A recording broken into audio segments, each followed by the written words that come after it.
Well, guys, we have the truth about why Disney Star Wars is terrible.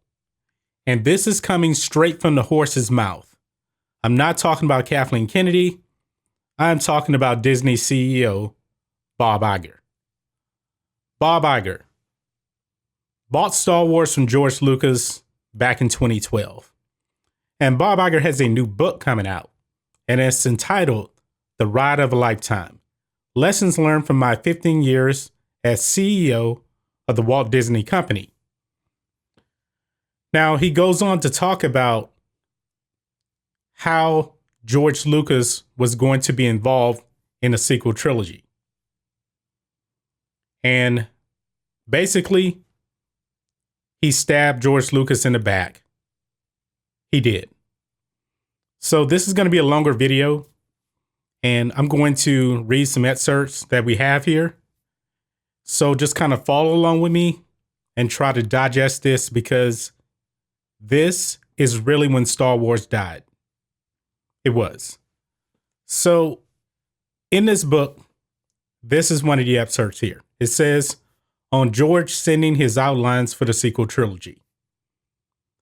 At some point in the process, George told me that he had completed outlines for 3 new movies.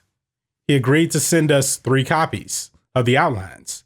One for me, one for Alan Braverman, and one for Alan Horn, who had just been hired to run our studio. Alan Horn and I read George's outlines, and we decided we needed to buy them. Though we made it clear in the purchase agreement that we would not be contractually obligated to adhere to the plot points he laid out. Okay, so we all know that George Lucas's story treatments for 7, 8, 9, they were all thrown out. But yet, Bob Iger, his outlines were, I guess, good enough for you to actually buy them. You said you had to buy them. These are Bob Iger's words.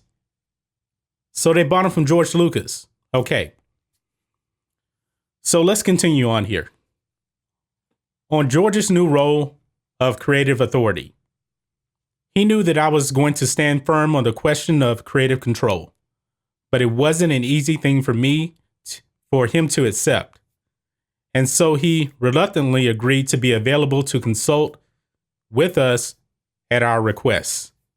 I promised that we would be open to his ideas. This was not a hard promise to make. Of course, we would be open to George Lucas's ideas, but like the outlines, we would be under no obligation. Okay, so George Lucas, right here, he wanted creative control over Star Wars, at least the sequel trilogy. Bob Iger told him no. This is just unbelievable, guys. Bob Iger told George Lucas no on creative control. The guy that created Star Wars, George didn't want to direct or anything like that. He wanted creative control. I can guarantee you that if George Lucas was in control of episode 7, not directing, but he had his input, episode 7 would have been light years better than what it was. Absolutely, no doubt about it. Because I think The Force Awakens is trash. The Last Jedi is just dumpster fire trash. So that's just ridiculous. Bob Iger backstabbed George Lucas. I would say something else, but I don't want to get this video demonetized. I really don't. So it goes on here. On revealing to George they weren't following his plot outlines. Early on, Kathy brought JJ and Michael Arndt up to Northern California to meet with George at his ranch and talk about their ideas for the film. George immediately got upset as they began to describe the plot, and it dawned on him that they weren't using one of his stories he submitted during the negotiations. They're talking about The Force Awakens. The truth was, Kathy JJ, Allen, and I had discussed the direction in which the saga should go, and we all agreed that it wasn't what George had outlined. Wow. George knew we weren't contractually bound to anything, but he thought that our buying the story treatments was a tacit promise that we followed him. And he was disappointed that his story was being discarded. Obviously, what do you expect? You're saying that the creative stories aren't good enough. Oh man, this is just... Bob Iger, you're a moron. You're an absolute moron. But he goes on. I've been so careful since our first conversation not to mislead him in any way. And I don't think I had now, but I could have handled it better. I should have prepared for the meeting with JJ and Michael and told him about our conversations, that we felt it was better to go in another direction. I could have talked through this with him and possibly avoided angering him by not surprising him. Now, in the first meeting with him about the future of Star Wars, George felt betrayed. And this whole process would have never been easy for him. We've gotten off to an uneasily rocky start. Yeah, because you backstabbed him. You just did. I mean, you go over to meet with him and you don't even tell him up front, we're not using your story ideas. They just go in, start talking about The Force Awakens, and it's nothing like what George had imagined him. You blindsided him, Bob Iger. You just did. And they actually, now this I'm surprised about right here. You guys remember when they had the premiere of The Force Awakens, and they asked George, what did you think of the movie? And he never gave his opinion. He just said, oh, the fans are going to love it. I don't even know if he was really thinking that. But now we know what his first impression was of The Force Awakens the first time he saw it. So this is what this says. Just prior to the global release, Kathy screened The Force Awakens for George. He didn't hide his disappointment. There's nothing new, he said. This is what we have been saying. George Lucas agrees with us in the Fandom Menace, at least the people that didn't like The Force Awakens.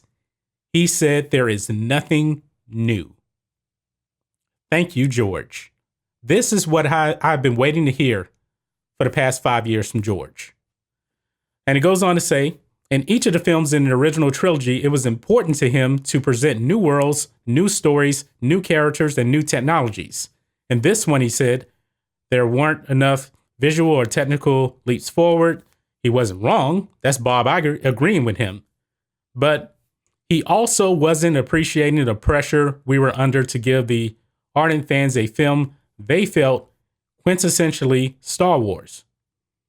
We intentionally created a world that was visually and tonally connected to the earlier films, to not stray too far from what people love and expected. And George was criticizing us for the very thing we were trying to do. Absolutely. And George was absolutely right. You give us The Force Awakens, which is nothing more than a rehash of A New Hope, with a much worse character than any in Star Wars history in Rey. So let's go on.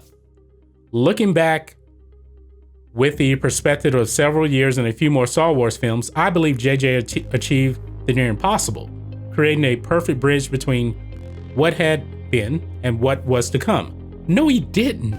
JJ Abrams did not. How was that an impossible task? He did a copy and paste of A New Hope, and that's what George was crushing you guys for. He said, there's nothing new. He was being honest with you guys. But yet, you didn't listen to George. You thought you knew more than George Lucas. And then after this, you let Rian Roundhead Johnson run wild. Why is this? Bob Iger, you have single-handedly destroyed Star Wars for everyone. It's there in black and white. So when The Rise of Skywalker comes out, now all of a sudden you consult with George on this. At least JJ did. Doesn't necessarily mean that they're going to use anything that George put in, because it says right here in the article that they didn't.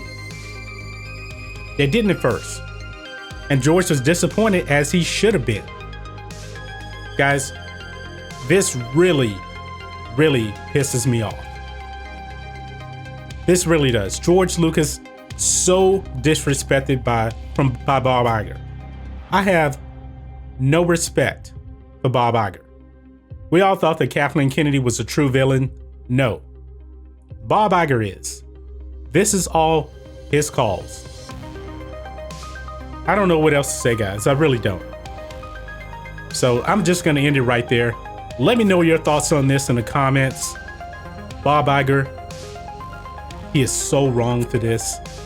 Bob Iger is an enemy of the Star Wars fans. Guys, let me know what you think about all this in the comments. If you're new here to the channel, please hit subscribe to catch future videos from me, and we will catch you on the next video. John Matrixx, out.